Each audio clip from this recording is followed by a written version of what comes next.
going to be focusing on the psychosexual dark side of this, probably the highest earning. I'm not sure on the figures, but I think Hammer Films, through its existence from about 1934, I don't know when it closed its doors, around 1975 or something like that, is the highest grossing, maybe not just in money, but in terms of values and shock and awe. But it's one of the more important, let's say, film studios in Britain. British Lion being another one, Elstree Studios being more studios than production. Of course, we're more acquainted because of the hegemonic force and power and control and global scope of its reach of the Hollywood film studios, right? MGM, Fox, all the great golden age of cinema studios that are now by now have been consolidated into just a handful. But we must not forget the cinemas of other nations, including Great Britain and Germany, both of Weimar Germany and post-war Germany, Japan, especially during the post-war years when it rose to prominence, and then more recently China, Taiwan, and even a little bit before that, Hong Kong. These are all national cinema traditions. And of course, I can't go through every country, but Spain, Italia, Greece, you name it. Swedish cinema, of course. I mean, that's several talks alone, right? So we can go on and on and on. So I don't mean to short any other national cinema, nor am I suggesting that one nation's cinema is better than the others. What I'm interested in is in the sociology of film, the historically grounded cultural forensics, if you will, the historically grounded, ultimately political nature of cinema. And I've been studying this, like all of us on an amateur level in our pajamas, watching these Hammer films on Saturday nights or sometimes early in the morning. They're omnipresent on American television. They were the content for early American television, especially during the late 50s through 60s. And as such, people like me took them for granted. I rarely went to the theater like a lot of kids my age. By kids, I mean 9, 10, 11, 12, and teenagers, young adults even. I rarely went to the movies to see these films. They had, in my mind, sort of just slightly a cut above of television quality. Right? I thought they were cheesy before the term was even announced, and a lot of it has to do with the fact that every 15 minutes or so there was an interruption for a commercial break, and only much later did I appreciate Hammer films for, dare I say, their artistry. And I'm going to leave that aside for the aesthetes amongst the so-called film scholars. And again, I'll be focusing more on the sociology, the politics of culture of Hammer films, especially where it comes to the issue of sexuality. And I'm doing this in specific because there's been an overwhelming emphasis on the so-called counterculture, especially the American counterculture. The 1960s as a CIA fabrication synthetic event. Well, true to some extent, and that's true in any age. But in the post-war period, yeah, the behavioral scientists, social scientists, the historians, all the people who made their bones, that has got their experience under wartime conditions, the psychologists, right, the people who were in the OSS, they turned their wartime skills and expertise and experience to the civilian world. I understand that. I get it. But it's also important to know that within that, there's an autonomous region of freedom occupied by artists. And by that, I mean writers, screenwriters included, art directors, the people who are responsible for the overall look of the films, including Hammer films. They were considered low budget. They were done under very strict production controls, guided by the limited amount of money, which is kind of ironic considering how much bula, that is money, cash money, English pounds sterling and American dollars, and German Deutschmarks, because toward the end, they got into international co-production. They generate a lot of money. And that's also part of the sociology of Hammer Films. It's not really being discussed by both amateur and professional film scholars. And it's a very important element of it. In fact, I would argue it's the driving force of Hammer Films, of any film studio you want to look at. But again, I want to stress the fact that, yeah, profit, cash making, revenue generating machinery, yes. But I want to hold on for that autonomous zone occupied by actors, such greats as Peter Cushing, Christopher Lee. I forgot the name of the person who did all the monster films for Universal. And I'm not talking about Bela Lugosi. We know about him and Boris Karloff and Peter Lorre, who, by the way, was an expat from Austrian Yiddish theater, who came to America and played the perennial bad guy. Right. Great film. Fritz Lang, M.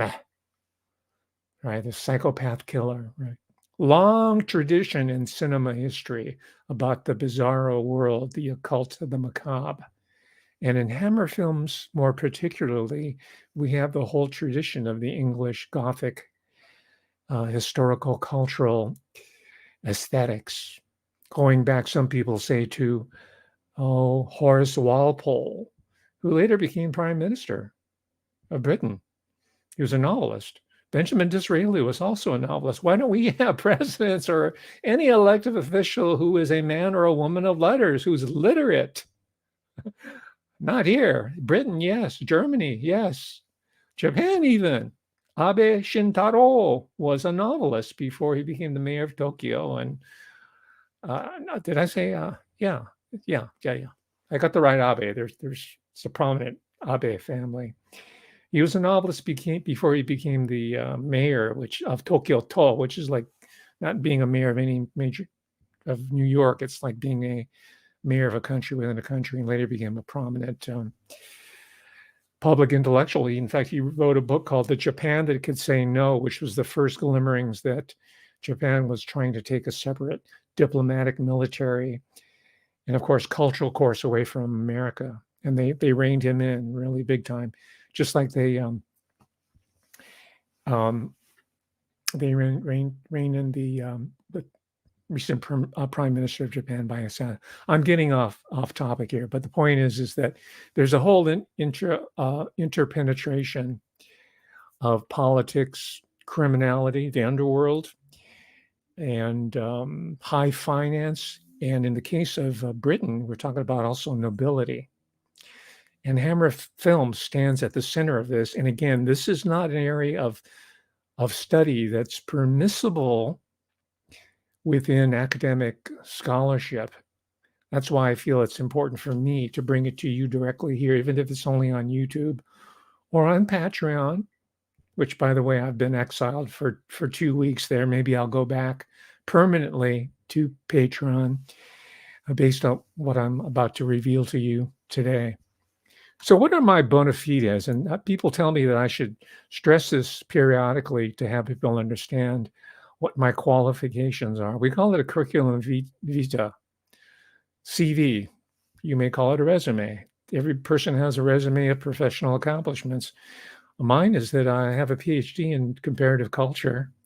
I have a master's degree in popular culture from Bowling Green State University. Forgive me if you've been with me for the past 2 years now, 2 years and a quarter almost, and have heard this before, but this is for newbies. And this is for people who want to put me in some separate trick bag that you're familiar with, but I refuse to be lumped into this certain group. And I won't mention their names. I can't help myself but mention, certain figures, but I'm going to focus on me today. So over the course of my career in film studies, perhaps the high point before I got my permanent gig, where I lasted a whole 21 years, which is remarkable longevity for a troublemaker like me. That was at UC Davis, and towards the end, as you know, I got into a lot of trouble. But the highlight of my career as an academic Ronin, a masterless samurai scholar, was having published this book for Prager Press, Nervous Laughter, the first and best book on the television situation comedy.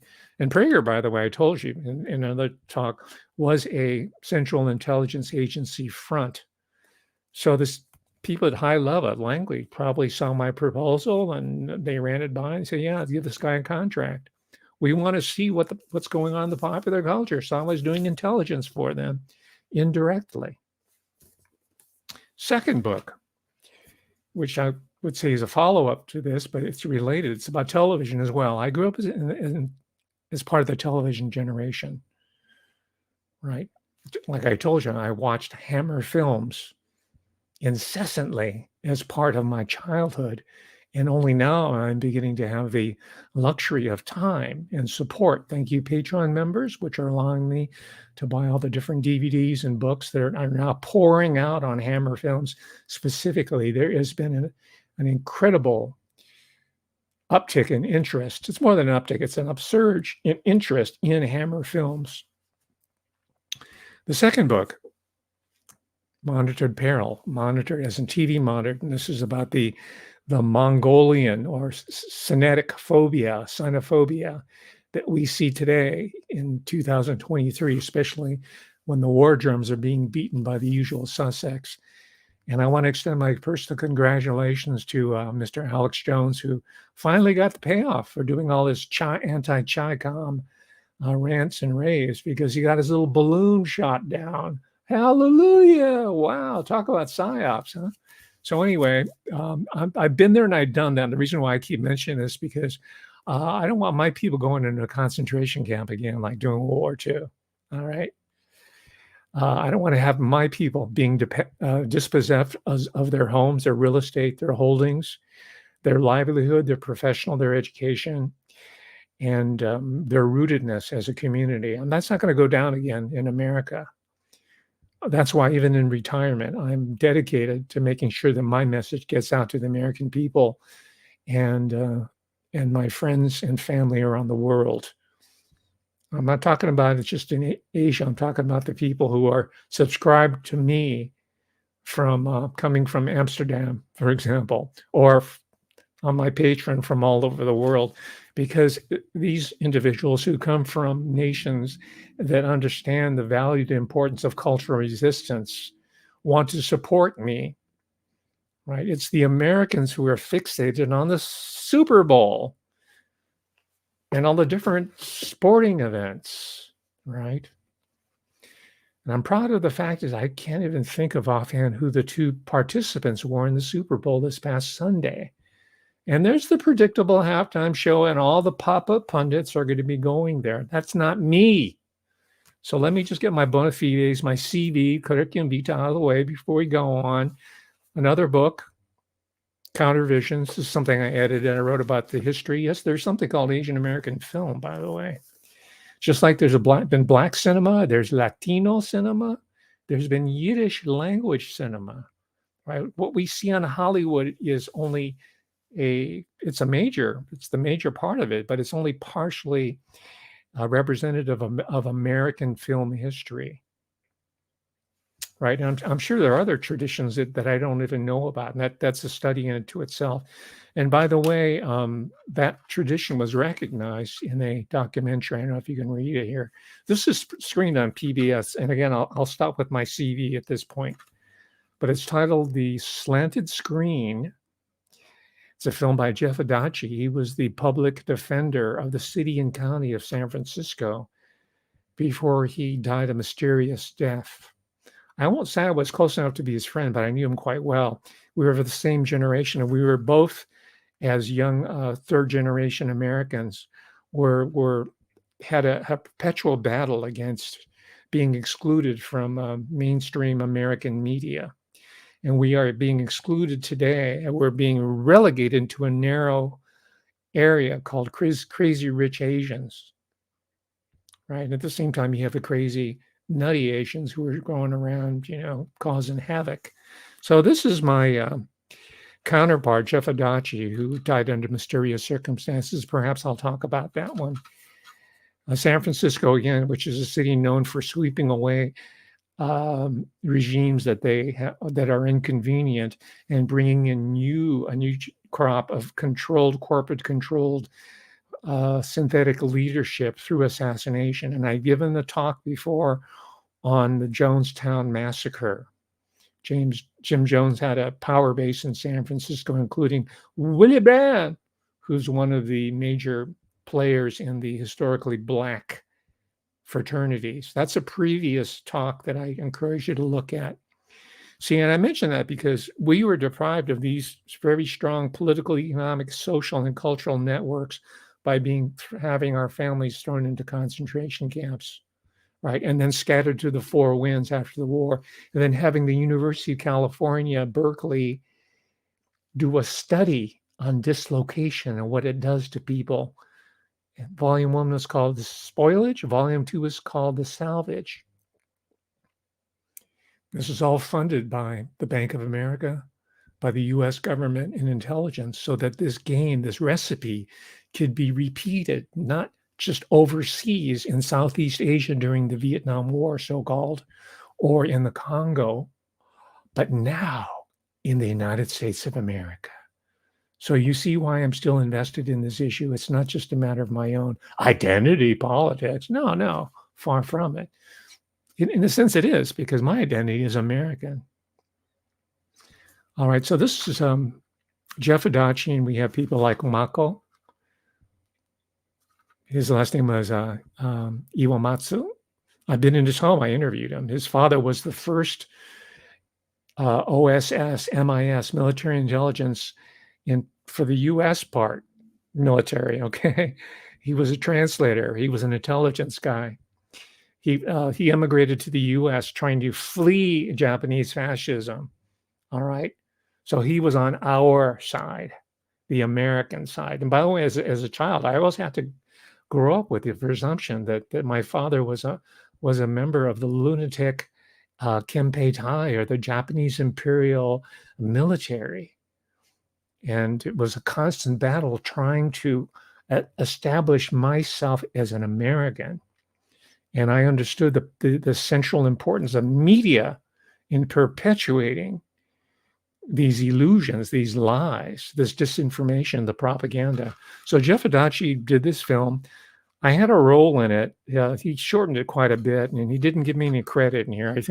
I think there was some worry about him because I started going a little off track, and he wanted to be the mayor of San Francisco, and he had to kind of play down the fact that he knew the #1 scholar in media studies, Professor Daryl Hamamoto at UC Davis. He had to play that down, because my argument was that in order for us to really get to the level of Mako Iwamatsu, James Shigeto, who co-starred with Elvis Presley in a film called Blue Hawaii, and even out-acted Elvis Presley. I think Anne Margaret was in that one.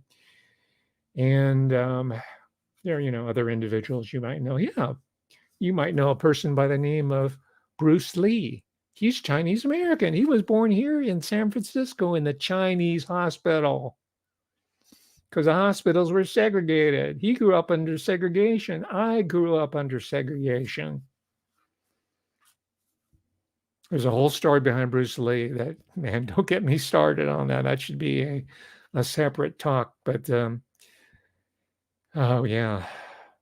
And then there's faux Asians like Kwai Chang Caine, David Carradine, who died of autoerotic asphyxiation, supposedly in Thailand, right? Once he was about to reveal certain goings on that I'm not going to even hint at, because I want to stay on YouTube for the time being.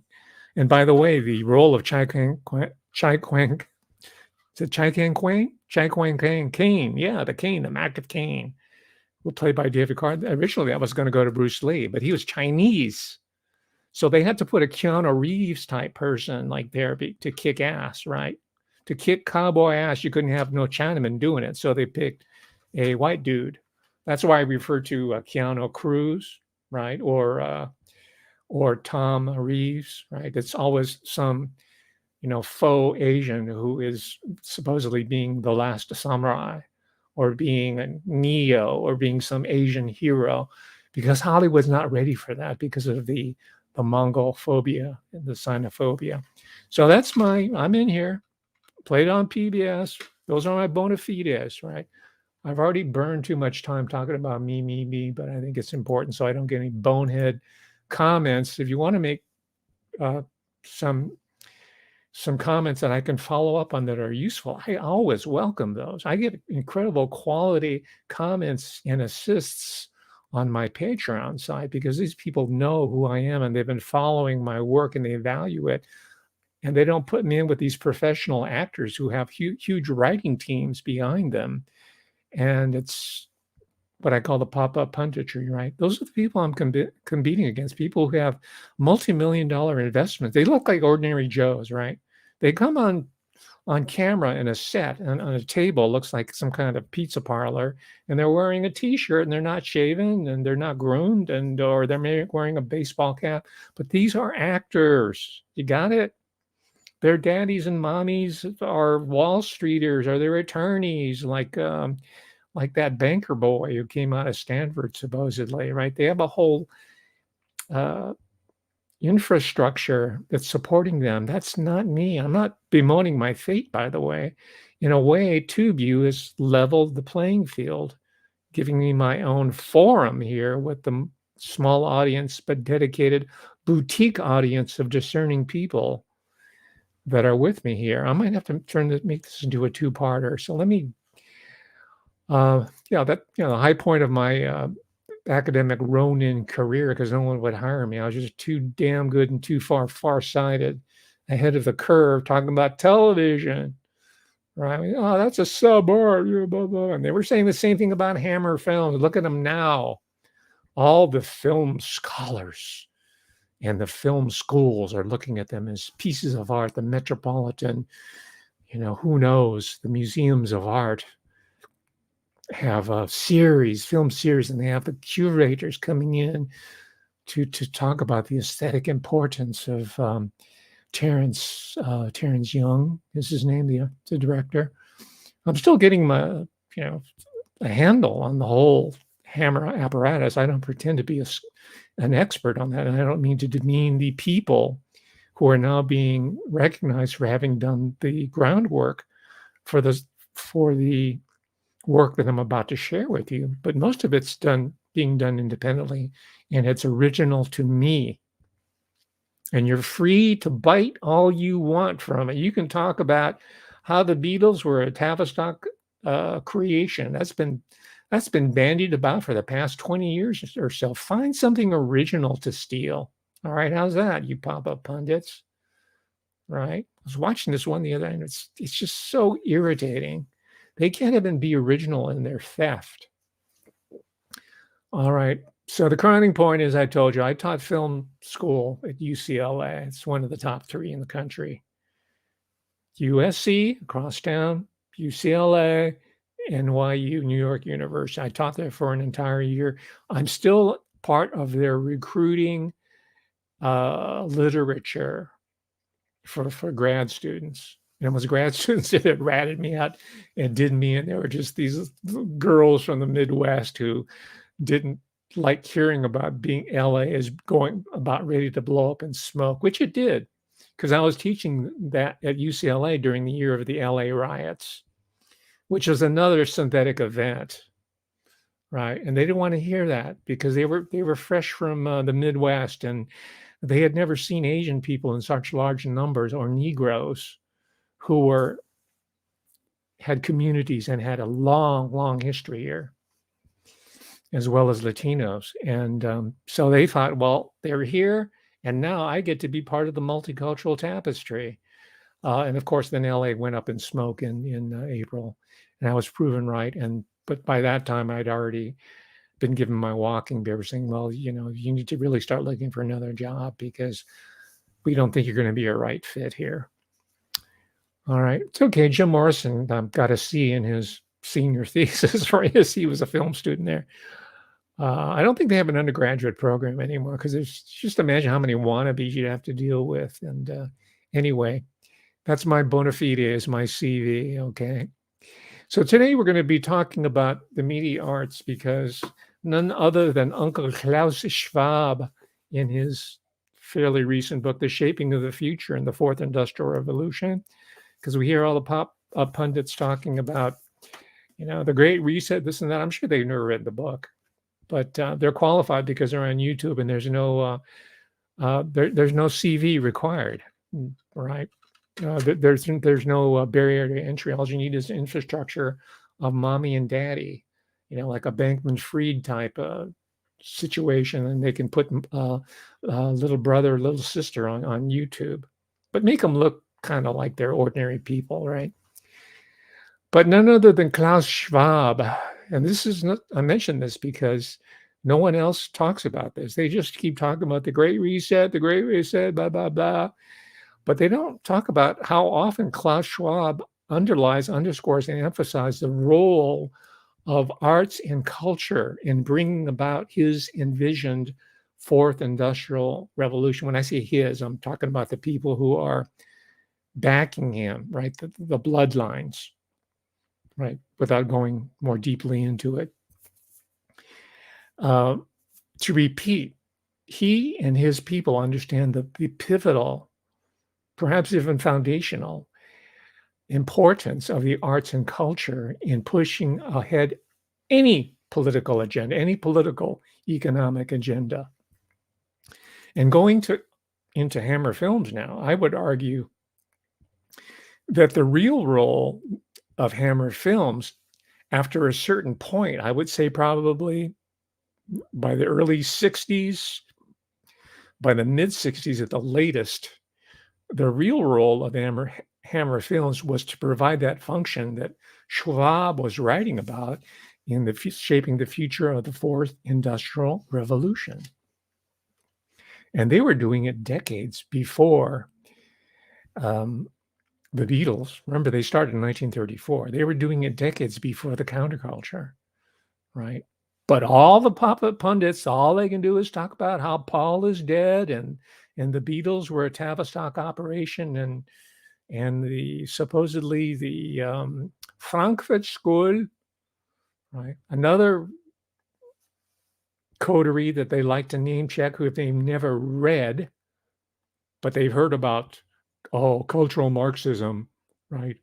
The Frankfurt School, supposedly, helped create Tavistock, and maybe they did have some input. Yeah, definitely. Kurt Lewin, some people like that in isolated cases. But again, I'm going to say that despite it all, you have these artist visionaries, actors, performers, tradesmen, including lighting people, sound recorders, cinematographers, makeup people, very serious and dedicated to their craft, exploited as underpaid as they were, working under less than ideal circumstances at Hammer.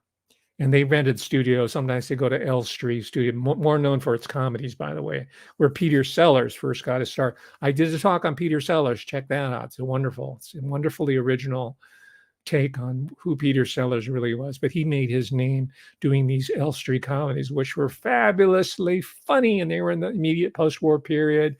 They helped lift the national spirit. They were a little bit cynical and arch, and they were not so type of American humor. It was underplayed, understated, and it was ensembles and superstar. Well, there were stars, but not like Hollywood stars doing this. This is part of the British film tradition that many American true actors really like, this ensemble work instead of this star system, which was the makings of the very bright publicity people who had their political agenda that they had to enact during the 30s and 40s. And by the time of World War II, they were given explicit direction by Washington, D.C. on what type of film needed to be made. And from there, it's been all downhill. And from there, as you all know this, even if you're new to this channel, there's been a fusion of what we know as Hollywood and the Pentagon and NATO. That's where we are today. And that's another reason why it's important to look back at the historical roots of these artists who, despite it all, were able to overcome censorship, intimidation, including threats, physical threats, and even sometimes murder by hard men, as they're called in Britain. We call them gangsters here, tough guys, right? Because just like in the United States of America, just like in Japan, just like in South Korea, just like probably anywhere, these are the only other in Hong Kong, definitely Hong Kong. There would be no Bruce Lee. There would be no Run Run Shaw, Golden Harvest films if it wasn't for the Chinese triad money, right?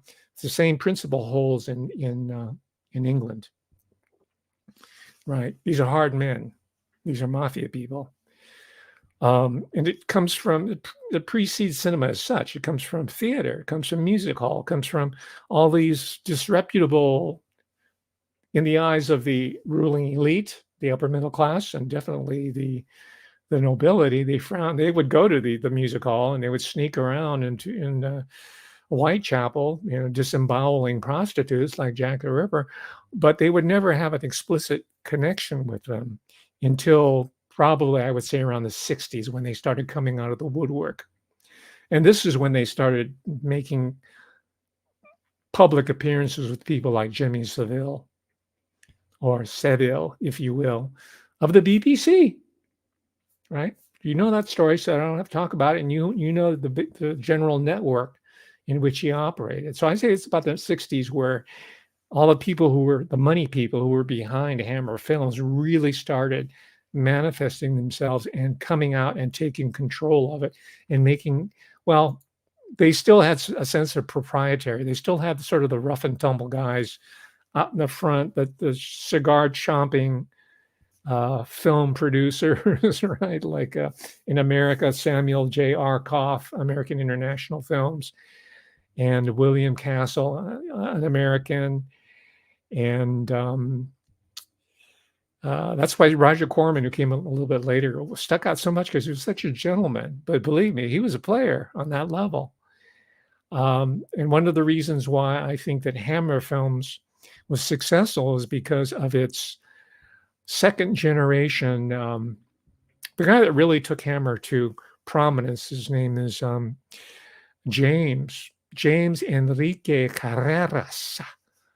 And I emphasize Carreras because they are of Spanish origins. Why is that important? Well, I learned from this incredible documentary that's on YouTube. Maybe I'll post the link here so you can watch it. Well worth your while. Not only informative, but it's incredibly entertaining. And you'll find information there that will have you running to Netflix and renting these films, or going to Amazon and buying them for like $8.95. Some of them are going in price now because they're becoming popular, but they can be had almost for nothing, right? But it was James Enrique Carreras, who was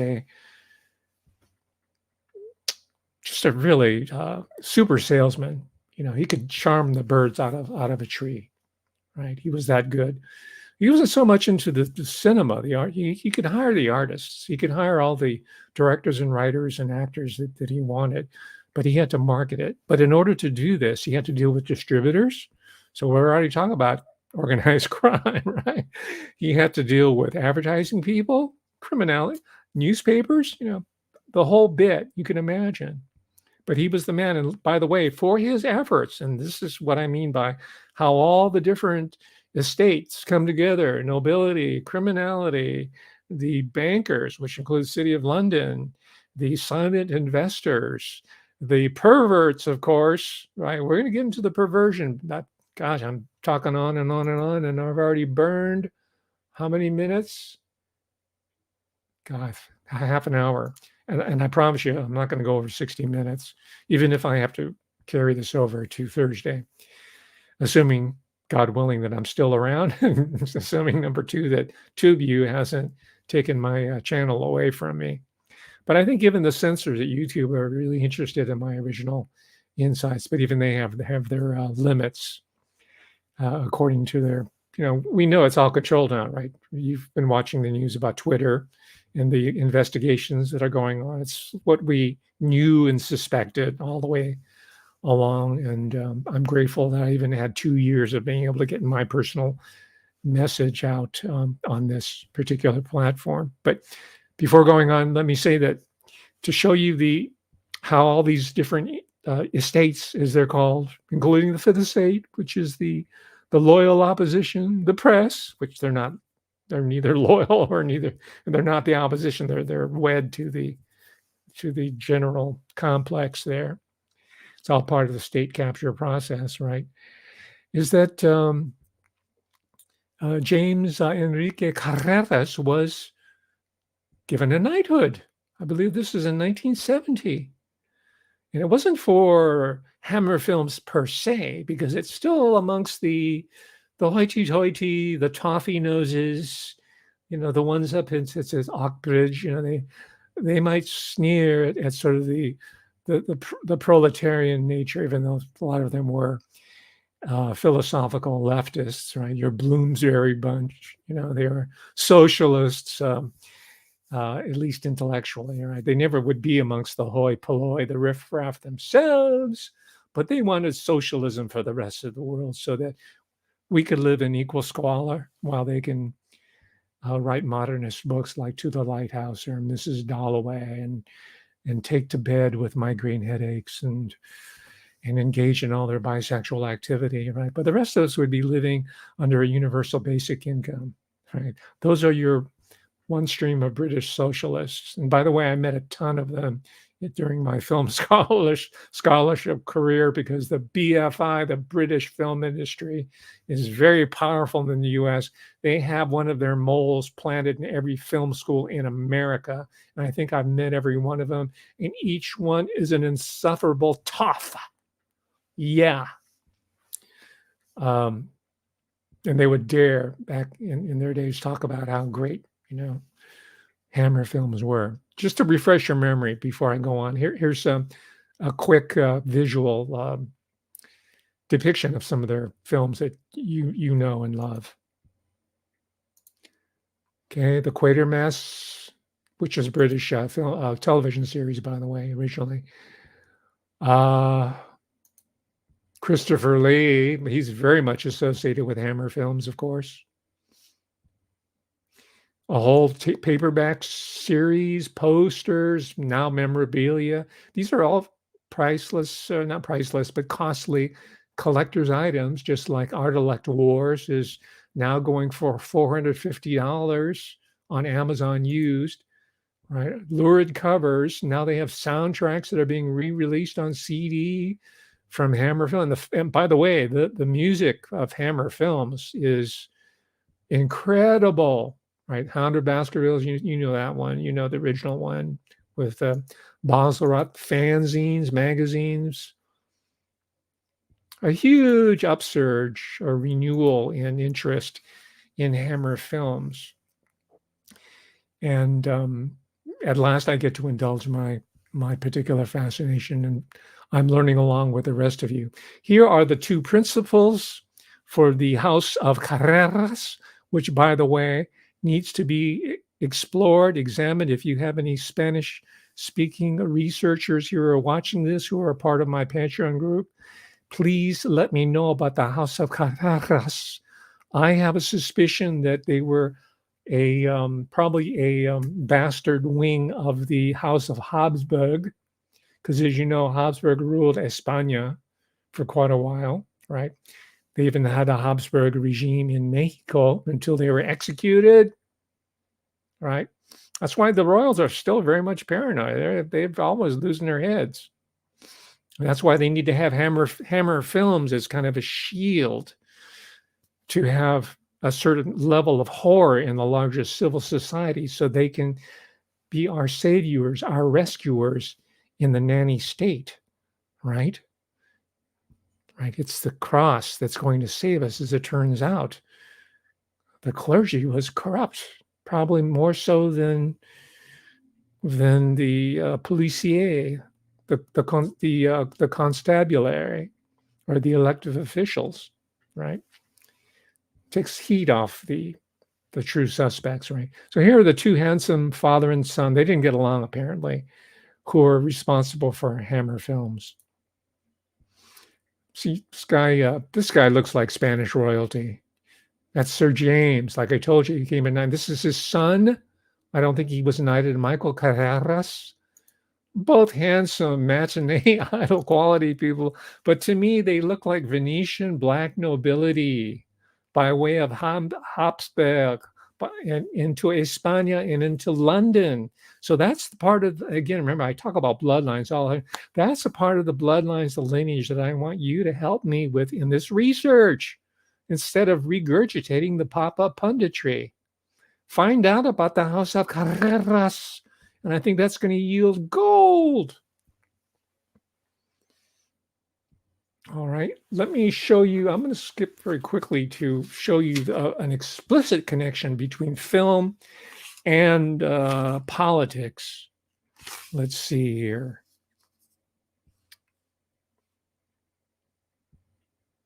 Let's go to Michael Carreras. This is him in his older years about the history of Hammer Films, and watch this very closely. Note what Hammer Films. Note what their very first film was. It was called Song of Freedom, 1936. Guess who the star was? It was a Black American, an African American by the name of Paul Robeson. You better look that up, ladies and gentlemen. Paul Robeson. He graduated from Harvard University. He was the captain of the football. He was an All-American football player. I think he also earned a law degree. He became a world-class operatic singer and a folk singer, but he was also an avowed communist in the 30s. And he was calling for Black liberation long before Malcolm X and Malcolm X or Martin Luther King Jr. or other civil rights leader. He was around before the Black Muslims the Nation of Islam were created, I think, or around the same time, perhaps, around in Harlem. This is Paul Robeson. This is the very first film that Enrique or Sir James Carreras produced. Why? I think it had to do with the fact that they were of Spanish origins and Spain had been taken over by Generalissimo Francisco Franco, who was a fascist, right? He was buddies, remember, with Adolf Hitler. They were in cahoots, Italy. I'm sorry, Spain, and I mean during the Spanish Civil War.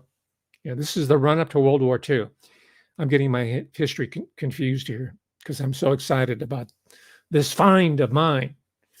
But in the run up to World War II, Spain had already gone fascist under Francisco Franco. And I think Carreras might have been part of the resistance. And that might have been why the father, not James, but the father, Enrique, who was a exhibitor, a film distributor, probably as a cover for, I'm suspecting, for political intelligence underground resistance to the Franco regime back home in España. All right, that's the Carreras. But he might be displaced nobility, so his family might not have been any better. I don't know. This is what we have to find out.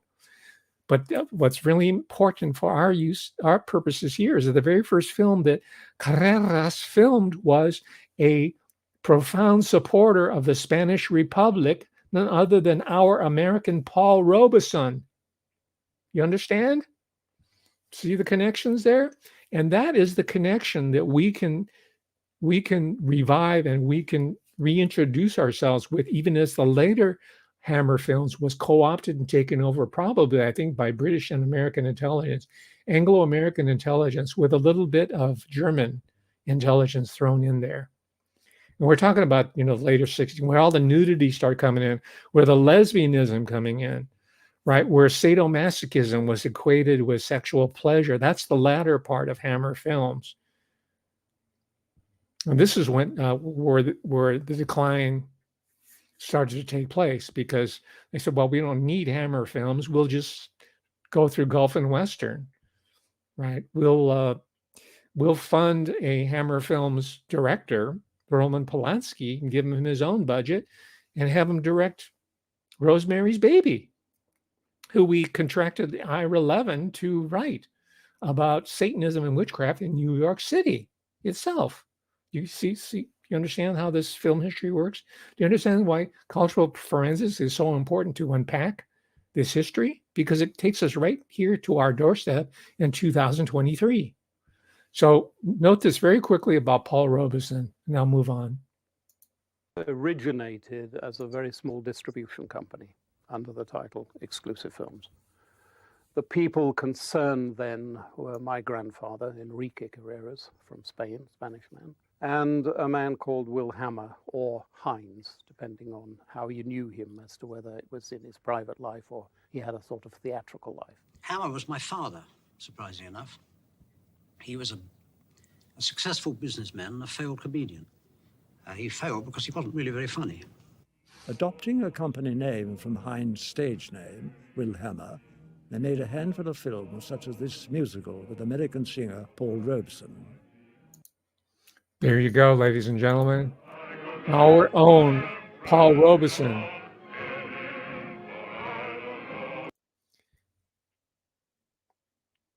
Look at this man. Beautiful physical specimen, operatic singer, collegiate athlete, attorney, intellect, writer, propagandist, and communist. That's the very first film. But let me finish the storyline on Paul Robeson, because you've all heard about the poisoner in chief, Sidney Gottlieb. You've heard all the pop-up pundits talk about Forrestal, James Forrestal, right? And you know, these are important stories. These are important books. I'm not dismissing them. Or about people who worked for the agency, CIA, and started to have second thoughts, and they were dosed and they had hallucinations and they jumped out of hotel buildings and died of concrete poisoning. These are all stories that have been validated and apologized for by government officials by now. This is not just conspiracy theory, right? But how many of you know that Paul Robeson in 1961, this is 1961 now, all right? It's Kennedy administration. We're talking about the Dulles brothers who were in charge of the country, right? Not just in the CIA and Swiss banking, but maybe, you know, the entire United States, the real government. Robeson said he was going to go to Cuba to support the Cuban Revolution, Fidel Castro, who, by the way, I think is also one of these Spanish emigres, like Carreras. I wouldn't be surprised if the house of Castro or de Castro are related to the house of Carreras, who are in turn related to the house of Farnese back in Italia, right, with the Roman papal connections, right? Very, very, very deep here, all in the guise of these horror films that I was watching when I was knee-high to a titwilla, as one of my teachers used to say, a little small youngin', right? But Paul Robeson was going to go down to Cuba, and he had in the press, it was reported as a nervous breakdown. But what happened is that he was dosed by LSD and he committed suicide. That's Paul Robeson in 1961.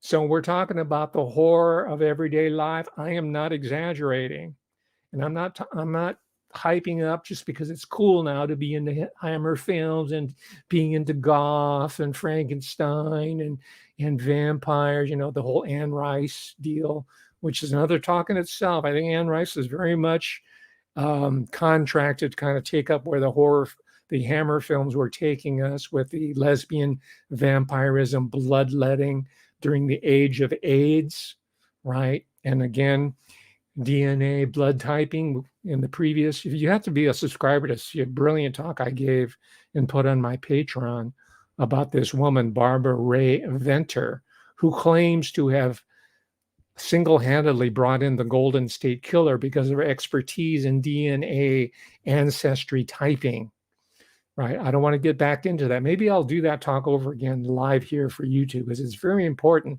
But if you can't wait, join my Patreon and watch it. You missed 2 weeks of really, really good original programming that I could really dig into because I was not under the same constraints. And you're also going to find a lot of good bonus material there. Okay, that's enough for the commercial for now. But remember the connection with Robeson. Remember the blood. Remember the DNA. Remember the vampirism. Remember Anne Rice. Remember V.C. Andrews. Remember with sadomasochism. Remember 50 Shades of Color. Remember all the halftime shows. Remember the cannibalism in Hollywood. Remember all the pop-up pundits who all they can talk about is pedophilia this and adrenochrome that, adrenaline this. The pop-up punditry, you are part of the problem because you're repeating yourself. It's become just a giant echo chamber on infinite reverberation, right? It's called oscillation. You're in a wild oscillatory mode, right? That needs to be ratcheted down and have some reality re-injected. Stop trying to be a YouTube celebrity. Stop having mommy and daddy bankroll you like Bankman-Fried and get off of YouTube. Leave some space for me. I've been excluded from media all my life. My people have been. And I'm saying I'm here because you know what? The material that I'm revealing here is just so incredibly unique and relevant that even mommy and daddy, your mommy and daddy are not going to be able to buy all your little subscriptions. All right.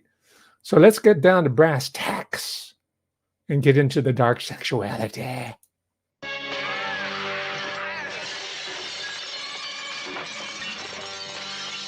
Unlike actors, actresses were often used as window dressing, rarely appearing in more than 2 or 3 films for the company. I'd been doing a poster for an English campaign called Lamb's Navy Rum. And apparently he used to see this big hoarding or this big poster every day. Supposedly, he said, find that girl and bring her in. And then I was put under contract for a year, which is wonderful. But no duties, no official duties. No official duties. She was put under contract for an entire year. They found her on an advertisement or advert, as they say. That's another wing of the complex here, the advertising agency, right? J. Walter Thompson. And you know, John Hughes, he brought in a whole new group of teeny boppers called the Brat Pack. That's all John Hughes. He comes out of advertising out of Chi-Town, right?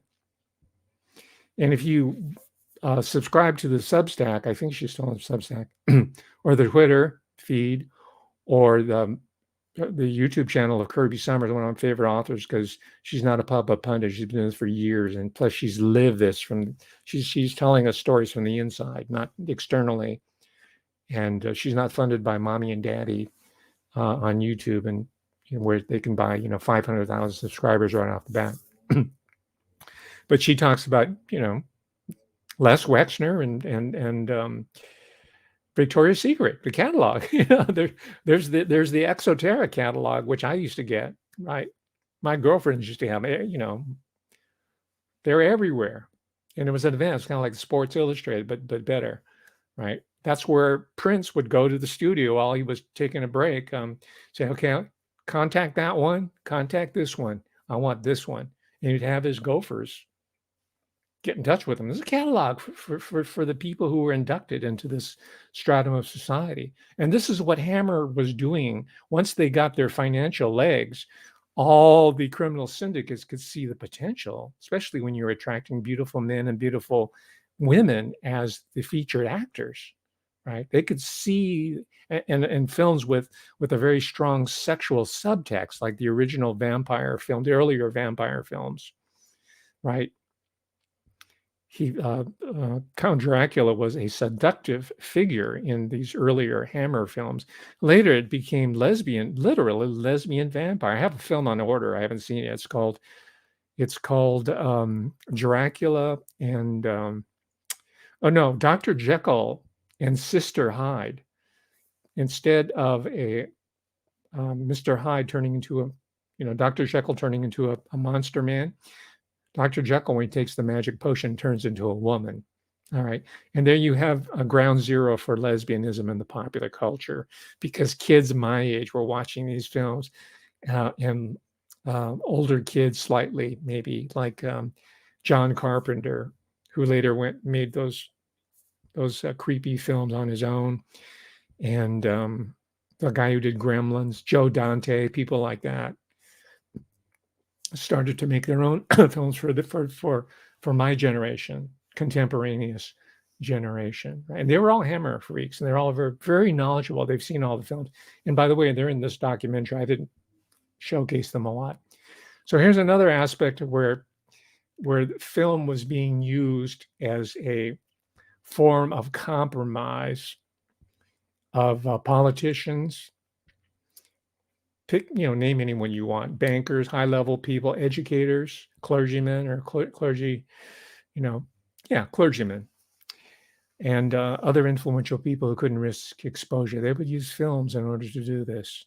And here's a discovery I found in this documentary as well. It's called, let's see here. James's sex was worse than arbitrary. Sir James insisted that Terry Fisher shoot a rape scene in Frank. Okay, you got that? That's Sir James Carreras on the right. And that's Christopher Lee, I believe, on the left. And I can't remember the name of the actress here. They usually didn't have much of a career because they were being, I think they were being pimped out to sheikhs or high income, wealthy, not high income, wealthy, super wealthy elite. Worse than arbitrary. Sir James insisted that Terry Fisher shoot a rape scene in Frankenstein Must Be Destroyed for the United States version. That was a big disappointment to me, and it was to Peter as well. We talked about that a lot. We were not very comfortable about it because we... Sorry for... It's a travesty. I said Christopher Lee, but of course that's the great Peter Cushing on the left. And that's the super salesman, Sir James Carreras, who was knighted to services to the realm, right? I think it went far beyond his charitable contributions, if you know what I'm saying, to the royal houses of the City of London. We talked about that a lot. We were not very comfortable about it because we almost completed the whole film. There was no reason. I had no reaction to Frankenstein as if he'd raped me, even though the scene was put in the film much earlier. That was a very difficult thing for me to do. And it was difficult for Terry, too. He was very sensitive about it. And in the end, he just said, enough is enough. He cut the cameras. He just didn't want to continue them. Ironically, it was later cut as unnecessary. By the way, that scene was never intended for a so-called American version. This is my inference. All right, I don't have any evidence of it, but my suspicion is that these scenes were filmed for distributors or high, financiers, perhaps investors, potential, and they got to see the rape scenes. It's a special stag party clip or scene for their specific use. And I would have ventured to guess if people associated with Hammer are also doing other types of films, which I am not even going to address, not on YouTube. All right. I think those of you who are familiar with the literature know what I'm hinting at, but it's enough to say in this documentary, which is on YouTube, by the way, you can see it yourself. They admit in this Hammer Films documentary, produced by Hammer Films itself, I think, they were talking about these insertions of these sex films, these sex scenes for different markets, right? Supposedly, and they didn't use it anyway. I'm wondering if that's not happening in other stage sets, even today in 2023, right? I'll leave you to speculate it. I'm just showing you the discovery within this film itself. So let's continue along these sort of lines as we begin to wrap up. Time is running out. In 1968, Hammer Films received the Queen's Award for Industry for bringing £2.5 million into Britain for 3 consecutive years. They weren't given the Queen's Award for Industry, whatever, for nothing. I mean, they were really making a dent in the American market in a way that I don't think anybody has made since. The creators of The Avengers brought Hammer a movie idea inspired by a lunchtime joke. Brian Clemens was sitting there, and Brian. And that's the story of how Dr. Jekyll and Sister Hyde came about. But I don't think it was a joke. I think it was an intentional agenda item as part of the post-gender revolution that Anglo-American social engineers had decided upon. They were going to insert it in Hammer films and showing them to impressionable teenagers like myself and even younger people. And to make it funny, make it amusing, make it a little scary, make it a little horrific.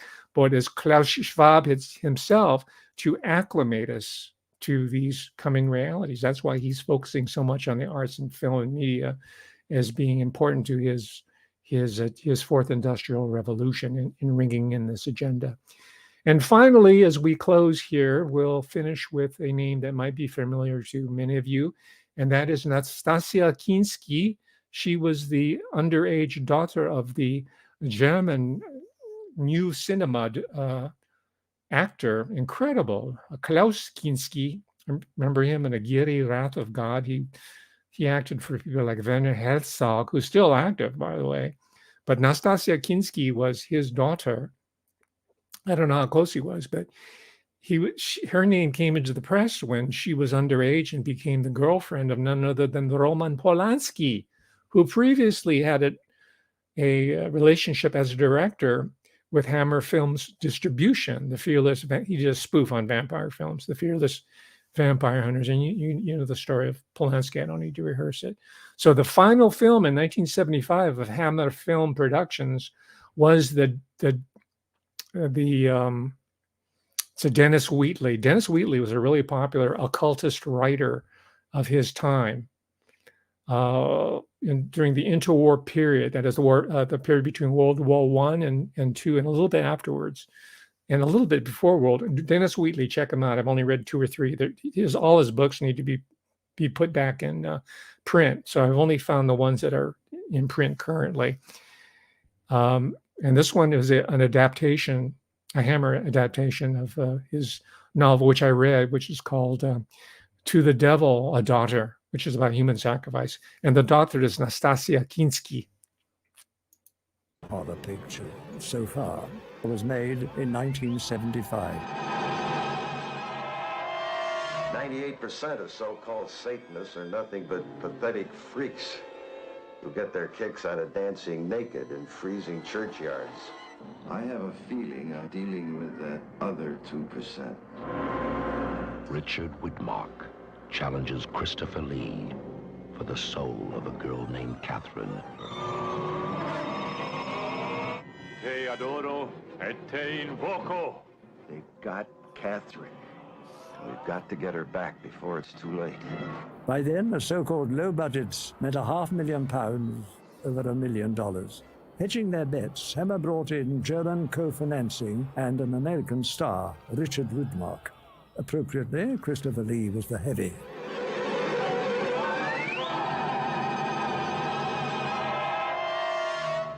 When this ceremony has been performed, I shall destroy you, John Burney. The demons hate you, Raynor. They're waiting for you. Catherine. You are warned. It's me! Don't!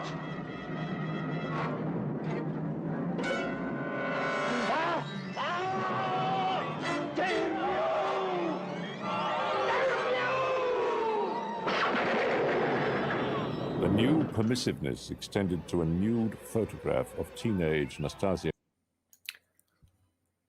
So there was a whole controversy about the nudity of this teenage girl. I think she was 18, which it varies which country you're talking about, what constitutes adulthood. She was in Playboy magazine, as I recall. I think she was an adult by 21 or something like that. Still very young. She's still active. I don't know if she's done any films recently. I haven't checked up on her, but she seemed to have her head screwed on straight.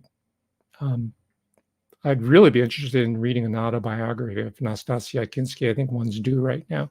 But the point is that this is the trajectory of Hammer Films, right, from 1934, and the politics of terror, of everyday terror that was rewarded by Queen Elizabeth, the British Queen Elizabeth II herself, for bringing in all that revenue. Most of it from America, by the way, because they were working close, hand in hand there, not just from a commercial standpoint, but I also think from a social psychological standpoint, called Tavistock for convenience, for shorthand. but the behavioral sciences decided this is how we're going to be engineering the society of the 21st century. And Hammer Films is going to help us take us there. All right. So I'm going to leave it at that. And there's a lot to assimilate here. I'd watch this whole talk. I think it's a good one, considering that a lot of this information is new to me as well. Right. I've seen all these films. I've seen To the Devil, a Daughter, which is excellent, by the way, 1975. I recommend it. But I still need to do a lot more research. Hammer has a whole range of films that are more like psychological thrillers. They're not horror films. They're not monster thrills. They're more like film noir, as they call it in the US. They're also excellent. Now, the important point here is that this is how an entire generation becomes socialized into a new world order. And these are the types of institutions that are formed, Hammer Films in specific here, brought together by the different estates, the banking, the hereditary nobility, the bloodlines. A lot of déclassés people, as they say in French, people who once were nobles, they're falling down, or arrivistes, people who are trying to get up the social ladder, hustlers, immigrant people. They're magnets to these new industries like film back then. Now it's pretty much all locked up. Today, you see something similar in new media. You got people with weird parental backgrounds like Jeff Bezos and Elon Musk. They all have a strange familial backstory, right? Even Malone, Dr. Malone, is being touted as the savior of medical science, has a checkered background. Barbara Ray Venter, who claims to have single-handedly helped bring in the Golden State Killer with her DNA Ancestry.com type research, also has a very strange biography. That's why these exercises are more than just curios and recitations of who begat who and who begat who and who begat so-and-so, right? He went to school here, he went to school there, he lived here, he lived this. It's much more important than rote memorization and recitation. It's a political act that we are engaging in of the utmost importance. It's called cultural politics. And it's relevant today in 2023. I've stated that at the top of this talk. I'll conclude at this point. I'll have another exciting talk for you, God willing, on Thursday. And I haven't the slightest idea what I'm going to be talking about on Thursday. I like that. It's exciting to me. It's like live theater, right? Poor Christopher Lee and Peter Cushing had to sit around more than and watch as opposed to act. I get to go for 60 minutes straight without a break, without even an interlocutor, not even a person for a reaction shot, no cutaways, no editing, extemporaneous improvisation. Am I as good as Peter Cushing? Am I as good as Christopher Lee? You decide.